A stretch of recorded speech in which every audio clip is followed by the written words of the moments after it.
Estamos en el mundo ahora de France 24. Yo soy Rosa Pérez Masdeu. Vamos con las noticias. Hamás anuncia que entregará a Israel los cuerpos de 2 rehenes más esta noche. Desde el lunes transfirió 8 cadáveres, aunque Israel denunció que uno de ellos no corresponde a ningún rehén. A cambio, Tel Aviv entregó los cadáveres de 45 palestinos más a la Franja de Gaza. Pakistán y Afganistán acuerdan una tregua de 48 horas tras varios días de enfrentamientos directos en la frontera y de ataques contra presuntos grupos armados en Kabul y otras ciudades afganas que causaron decenas de muertos de ambos lados. Y la justicia de Perú rechaza el pedido de la Fiscalía de prohibir la salida del país a Dina Boluarte, que enfrenta acusaciones por presunta corrupción que se reactivaron después de ser derrocada por el Congreso la semana pasada.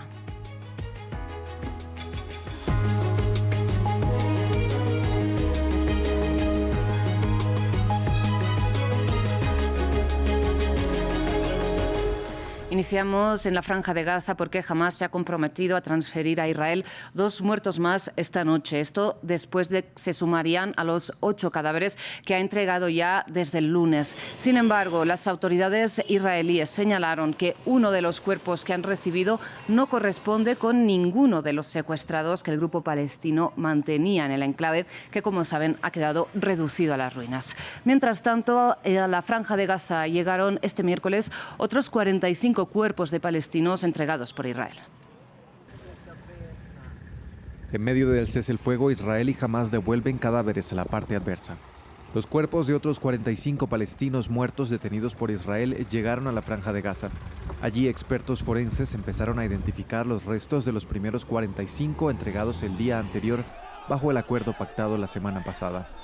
Y mientras tanto, en la Cisjordania ocupada, un grupo de palestinos excarcelados de territorio israelí reciben atención médica, algunos con urgencia debido a los fuertes dolores de costillas rotas. Esto indica que estos pacientes fueron sometidos a palizas severas, lo que refleja la magnitud de la violencia. Las fracturas en la caja torácica indican un fuerte golpe y lesiones graves por parte de los guardias de la prisión del ejército de ocupación. De otro lado, en Israel, familiares esperan ansiosos que Hamás entregue los cuerpos de los rehenes fallecidos en cautiverio. Hasta este martes, solo 8 de los 28 restos pendientes habían regresado a territorio israelí, pero según el gobierno, uno de ellos no corresponde a ninguno de los secuestrados. Hamás también liberó otro cuerpo durante la noche y tras el debido proceso de identificación se confirmó que no se trata de un rehén. No cederemos en esto y no escatimaremos esfuerzos hasta que nuestros rehenes caídos regresen, hasta el último. La demora en dicha entrega oscurece la perspectiva de una paz duradera.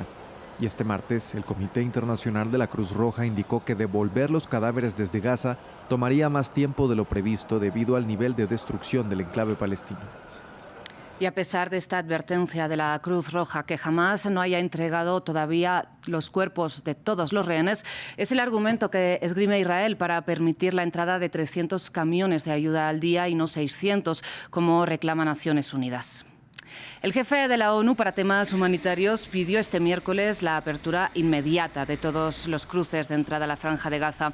Y es que el paso de Rafah, situado entre Egipto y el enclave palestino, pero como saben controlado por Israel, estuvo cerrado este miércoles. Mientras el ministro de Defensa israelí advirtió que cualquier persona que cruce la llamada línea amarilla, donde permanecen las tropas israelíes en Gaza, será objetivo militar. En noticias relacionadas, hubo protestas en Udine ayer por la noche y hoy en Valencia. Evidencias de que en Italia y España aficionados al deporte no quieren ver equipos israelíes participando en competiciones globales o regionales. 2 equipos de baloncesto españoles ya han declarado además que jugarán los partidos contra equipos israelíes a puerta cerrada para evitar altercados. Un cese el fuego que sigue vigente, pero los más de 67.000 muertos en Gaza siguen grabados a fuego en la conciencia de parte de la población mundial. Por ello, los eventos donde haya participación israelí no escapan de las protestas. La ciudad italiana de Udine vivió ayer enfrentamientos entre manifestantes y policía. 10.000 personas, según las autoridades, que armadas con banderas palestinas se congregaron a las afueras del estadio donde su selección nacional afrontaba un partido de clasificación para el Mundial de Fútbol 2026 contra Israel. Si dovrebbe giocare perché No debería permitirse que esto ocurriera, ya que Rusia, Belarus e incluso Alemania en el pasado, Afganistán y Sudáfrica durante el apartheid fueron excluidos de competir debido a sus políticas. Entonces, ¿por qué aplicar un doble rasero a dos países? No queremos acoger al equipo de un país que ha cometido un genocidio.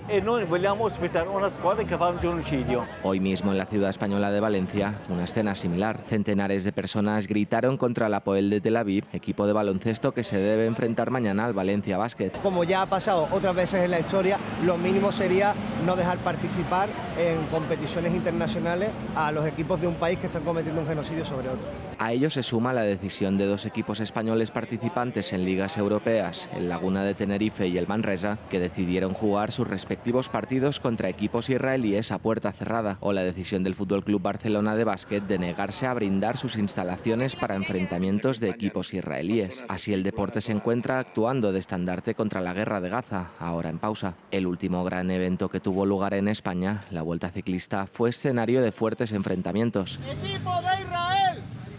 En cuanto al mundo cultural, tampoco queda exento. Uno de los grandes certámenes musicales de Europa, Eurovisión, corre peligro de desbandada de países si Israel decide participar en la siguiente edición. Cambiamos ahora de foco. El gobierno talibán y el ejecutivo pakistaní acordaron un cese el fuego de al menos 48 horas, esto tras varios días de enfrentamientos armados. El último de ellos en Kabul y que, según las autoridades afganas, causó la muerte de al menos 5 personas. Diego Bajani tiene los detalles. Pakistán y Afganistán firman un cese al fuego de 2 días, luego de varios días de enfrentamientos armados que dejaron decenas de muertos y heridos. Este miércoles, los gobiernos de Kabul e Islamabad anunciaron que frenarán las operaciones militares durante 48 horas. Según el portavoz del ejecutivo talibán, sus tropas se comprometieron a respetar el acuerdo. A petición e insistencia de la parte pakistaní, el alto el fuego entre ambos países comenzará después de las 5:30 p.m. de hoy. El Emirato Islámico también ordena a todas sus fuerzas que respeten el alto el fuego y no lo violen después de las 5:30 p.m. de hoy, a menos que haya una violación. A pesar de la tregua, las fronteras entre ambos países permanecen cerradas, por lo que decenas de transportadores piden que se reabra el tránsito vehicular cuanto antes. Hemos tenido muchas dificultades con el transporte. Nuestros vehículos están atrapados a ambos lados de la frontera. Esto supone una pérdida para ambos países. Previo a lograr un consenso, los talibanes denunciaron que Pakistán atacó varios puntos del país, incluida la capital Kabul. A su vez, Islamabad acusó a su vecino de arremeter contra un puesto fronterizo en la localidad de Chaman. El inicio de los enfrentamientos se llevó a cabo gracias a una operación militar pakistaní contra el líder del movimiento talibán de Pakistán. Un ataque derivado de las acusaciones del gobierno de Asif Ali Zardari contra los talibanes de acoger en su país a milicianos radicales que realizan operaciones armadas dentro del territorio pakistaní. Vamos ahora hasta Rusia, porque este miércoles el presidente de facto sirio, hablamos de Ahmed al-Shara, visitó Moscú por primera vez desde que llegó al poder, tras derrocar en diciembre pasado precisamente a Bashar al-Assad, quien está exiliado, de hecho, en la capital rusa. Sin embargo, a pesar de este cambio de gobierno en Damasco, Vladimir Putin resaltó los vínculos especiales entre ambos países, que incluyen las bases militares rusas en el territorio sirio. Hugo Caro Jiménez nos amplía. Vladimir Putin y Ahmed al-Shara se ven las caras. El presidente sirio visitó este miércoles a su homólogo ruso en Moscú, en lo que fue el primer encuentro entre los líderes desde que al-Shara llegó al poder tras derrocar a Bashar al-Assad, aliado de Rusia, a finales del año pasado. A pesar de que Putin apoyó durante muchos años a al-Assad, a quien acogió en Moscú tras su caída, el jefe del Kremlin dijo hoy que sus relaciones con Damasco nunca se guiaron por intereses particulares. En Rusia nunca hemos tenido relaciones con Siria vinculadas a nuestra situación política ni a intereses particulares. A lo largo de todas estas décadas siempre nos hemos guiado por una sola cosa, los intereses del pueblo sirio. Por su parte, al-Shara resaltó los lazos históricos y la dependencia siria de energía y suministros con Rusia. Existen lazos históricos, así como relaciones bilaterales e intereses comunes que nos unen. Muchas cosas nos unen. Gran parte del suministro de alimentos de Siria depende de la producción rusa y numerosas centrales eléctricas dependen de la experiencia rusa. Muchas relaciones estratégicas y políticas, tanto regionales como internacionales, están estrechamente vinculadas a Rusia.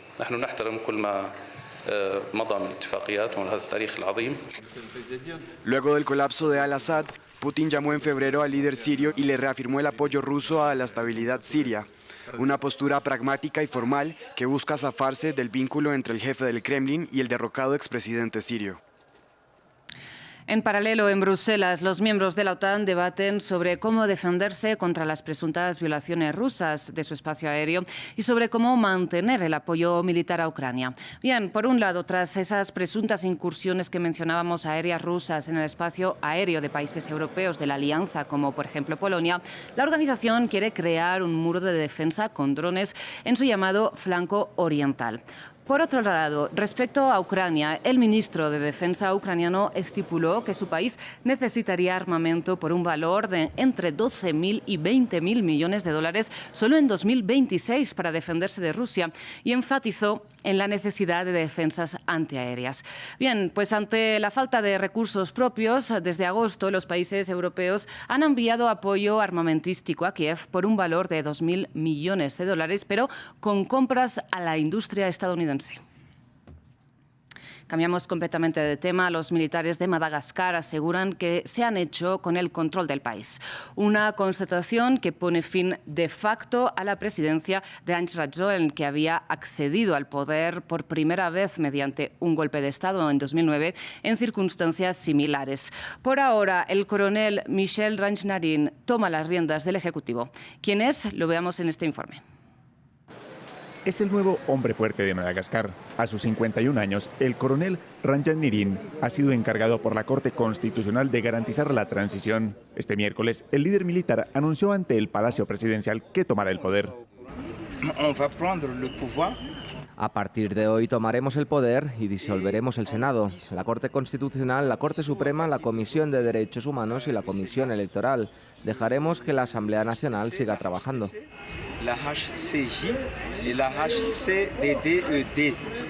La mayoría de los malgaches descubrieron el rostro de Ranjnarin el sábado 11 de octubre, cuando pidió a las fuerzas del orden que no dispararan contra los manifestantes. Al día siguiente, rindió homenaje a las víctimas de las manifestaciones durante una ceremonia celebrada en una plaza abarrotada de gente.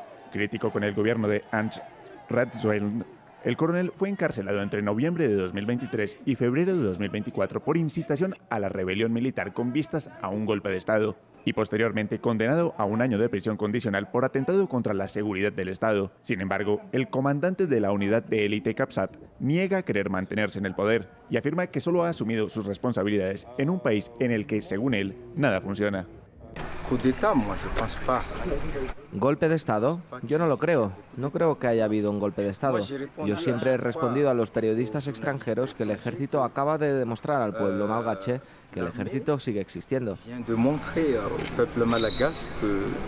Ranjnarin anunció la formación de un consejo compuesto por oficiales de las Fuerzas Armadas que quizá con el tiempo sea constituido también por consejeros civiles. Un gobierno que, según el militar, duraría máximo 2 años antes de organizar elecciones.